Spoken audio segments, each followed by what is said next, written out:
What's up, everybody? This is the Road to Gold episode 3, and today we have a very special guest. We have Daily Dose of Sports.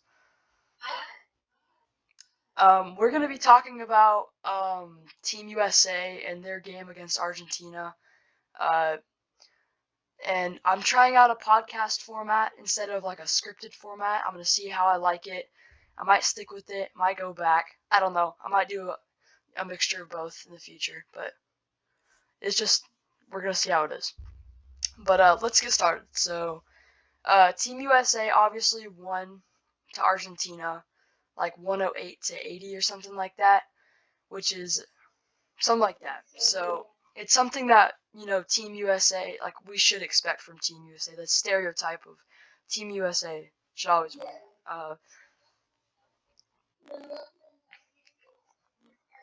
Some of the finals exactly. So, um, yeah, I think that Team USA, these exhibition games, hopefully Team USA can stay on the right path and go to Tokyo, playing like as good as they can be. Because right now they're playing in Vegas, like Michelob Arena or something like that. They're playing in Vegas right now, exhibition games, and they go to Tokyo after a certain amount of games. I think they played Argentina. They won against Argentina. I think they play Australia next. Like they play Australia twice. So Australia, Australia is good, but I think Team USA should beat them easily. Like their top scorers were like Joe Ingles, Patty Mills, and Matisse Thybulle. And in the NBA, those dudes aren't really.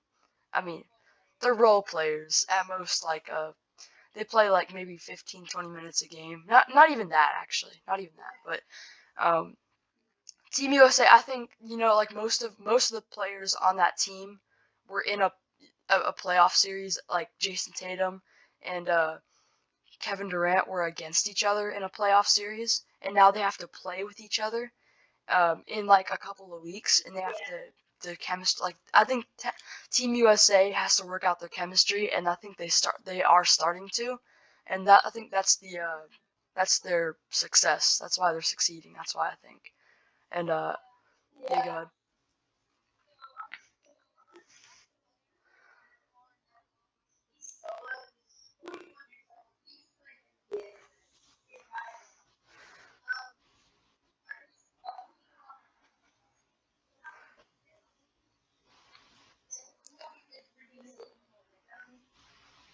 Yeah, that's true. They need to build up like confidence. After two losses in a row, one against Nigeria and then the second one against Argentina. Excuse me, Australia. That Argentina's a good win, and they're seventh. They're like seventh to win. So Argentina's a pretty good team. Um, so momentum. Hopefully we can keep keep that momentum up. And have you heard about Slovenia and Luka? I don't know how he's doing in exhibition game. Yeah, they have made it.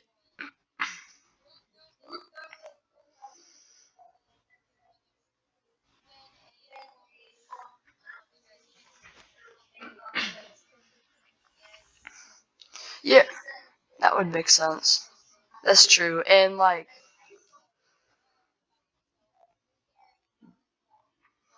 no, I don't think so. You'd need other players, like for sure. I do. I agree with that. Um, like Luca, he's really good. He's a generational talent, but him with a bunch of like players you've never heard of against an all-star caliber team like Australia. Well, not Australia, but I mean like Australia, an all-star caliber team like USA. I just don't think it's gonna happen. Yeah, he's not even in his prime yet. Well, he's in his prime, but he's not even at his full potential.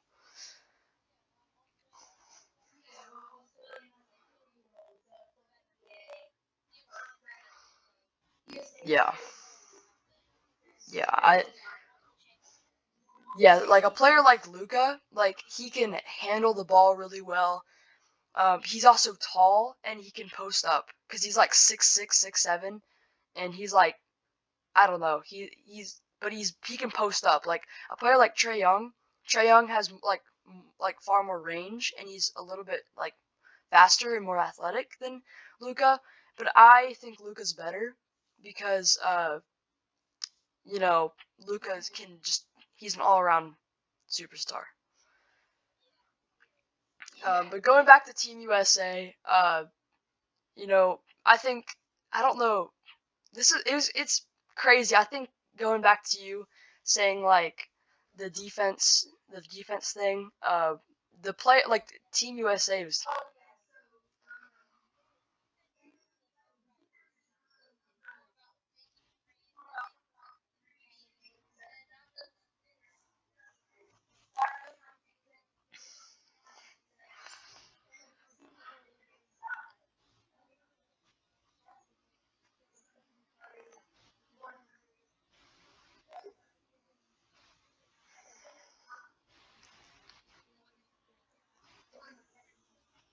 yeah, I do agree with that. Also, what do you think about this? Um, all the players from Team USA are kind of like playing for themselves because of how like they have big names. Obviously, Team USA is a big name team, and all these players from like other countries that don't have really a big name, like are humbled a little bit more, so they play team basketball better than Team USA does with a bunch of name players. Does that make sense?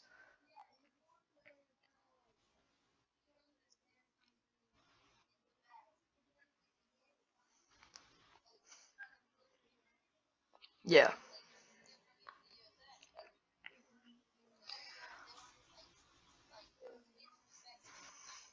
Yeah, that makes sense. Also, going back to the Luca thing where he said he would rather win a champion or a gold medal than a championship, that would make sense because if you win a championship, you're only playing Americans, and the NBA, even though they're the top competition, still you're only playing the NBA. Uh, you're only playing North Americans instead of the entire world if you played the Olympics and you won the Olympics. Yeah, just Yeah, I think it's their first time ever appearing. Like if like we have to stop if we say, "Oh, Luca doesn't win the gold medal, he sucks." You gotta like think like getting to the Olympics like itself. There's like at least 100 countries that haven't made it that have really decent like pretty good players. As one player just to carry his country like to an Olympics appearance, I think that's just crazy.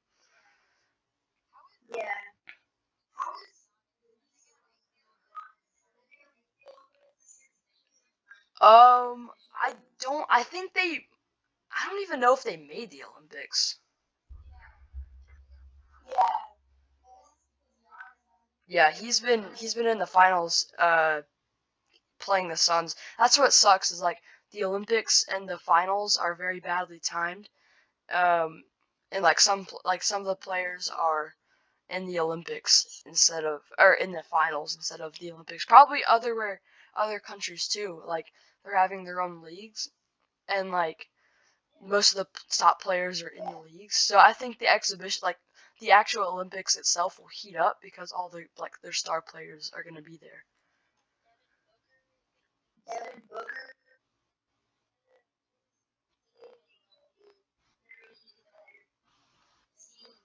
Yeah,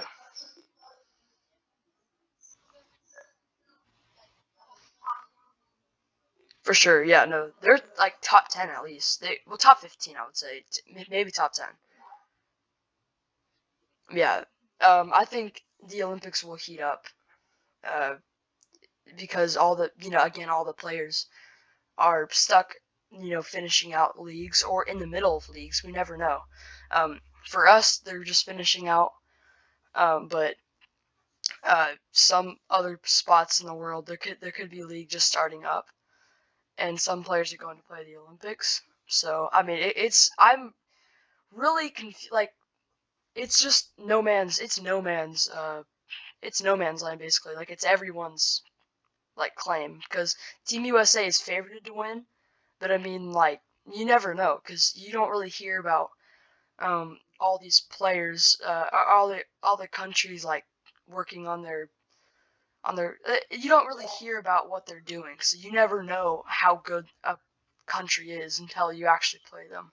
So I think Team USA is favorited, but I mean, from how like these couple of exhibition games, like they might like will they even win gold? Like I don't know.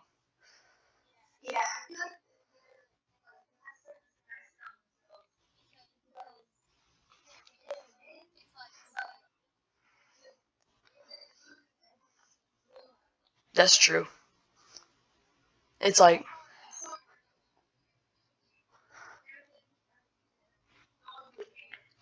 yeah, exactly. Like I think I've heard somewhere like Team USA before like their two exhibition losses like were historical, and that's why I think that's why everybody's making a deal about it. But like it's not it doesn't need to be that big of a deal because it's like the first two exhibition games. Yeah, exactly. Like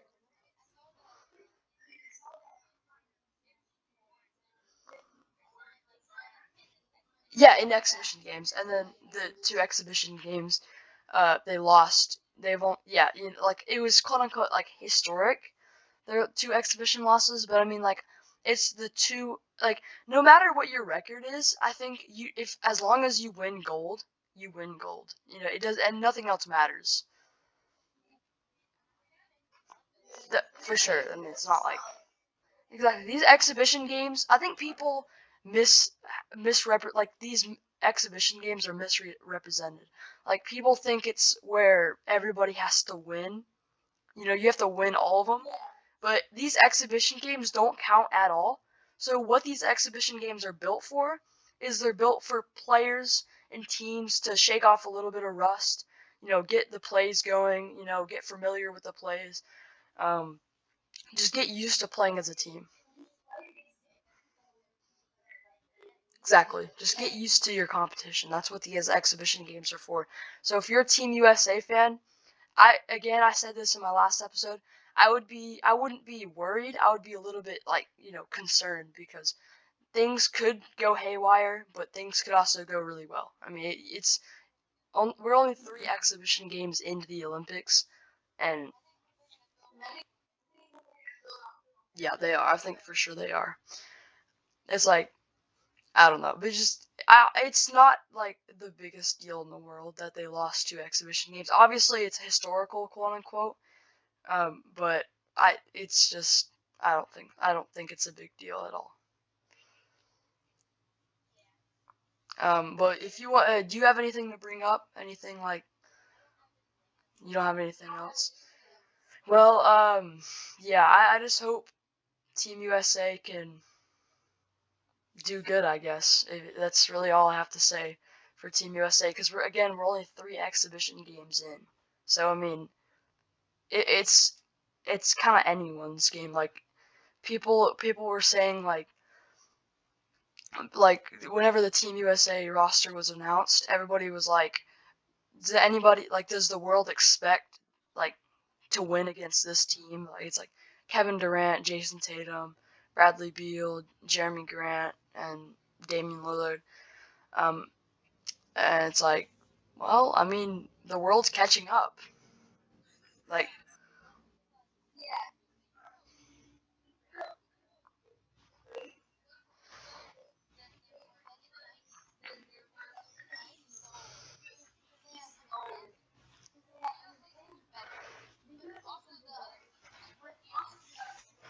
it, that's yeah, exactly. Like instead, so now it's like 16-year-olds in the USA are playing, like playing high school, playing AAU, playing all these type of things, and then but people like 16-year-olds in Europe, and it's like Luca, for example, he was playing pro basketball at 16. So they're playing against grown men that are like fully built out of high schools. Like, for example, Kyrie Walker. A long time ago, he was like 6'4" as like a 13-year-old, and he's in the draft. He's a prospect, but I mean, like all the competition caught up to him, And like going back to Luka, like he played against grown men, and all these Euro players, they're playing pro basketball while they're still kids, and they're playing against grown men that know how to play the game. I think that's why Euro players are successful in the NBA, because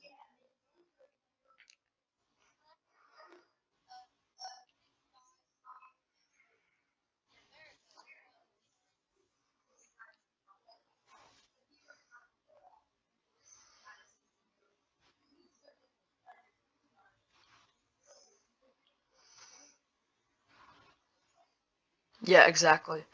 Uh, yeah, like that the it's just like the coaching is completely different, I think.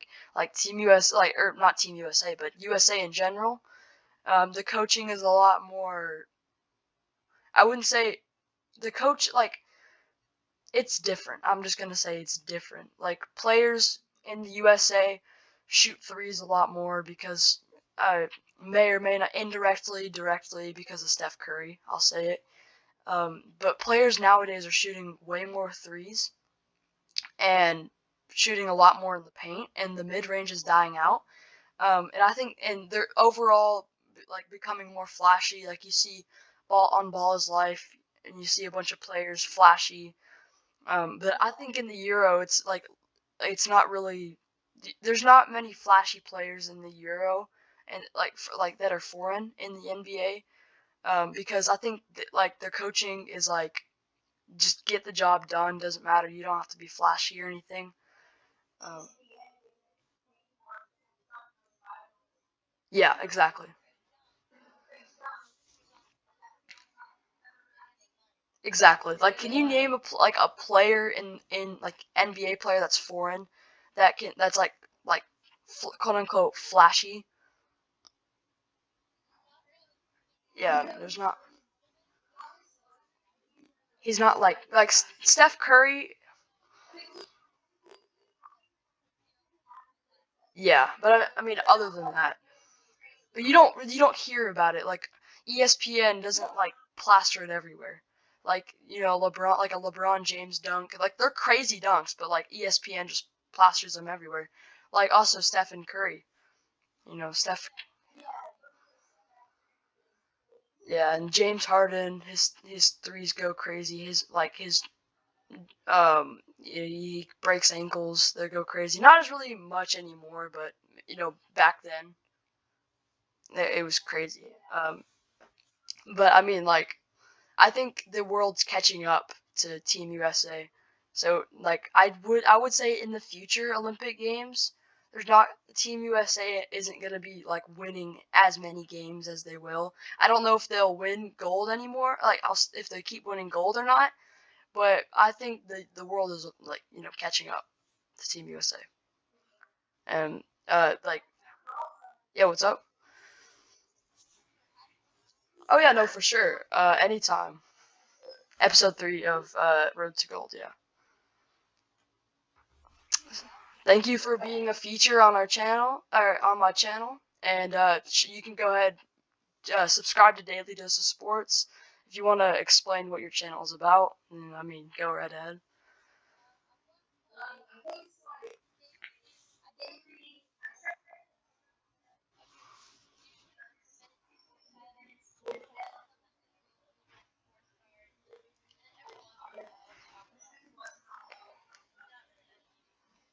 Yeah. Um. Well, hopefully you'll be a feature on the channel again. Um. So it was pretty fun. I will not lie. So thank you for taking the time to watch this video. Thank you for listening to our takes on Team USA and foreign basketball players compared to USA, and it was tons of fun. So see you in the next video. Bobashi out.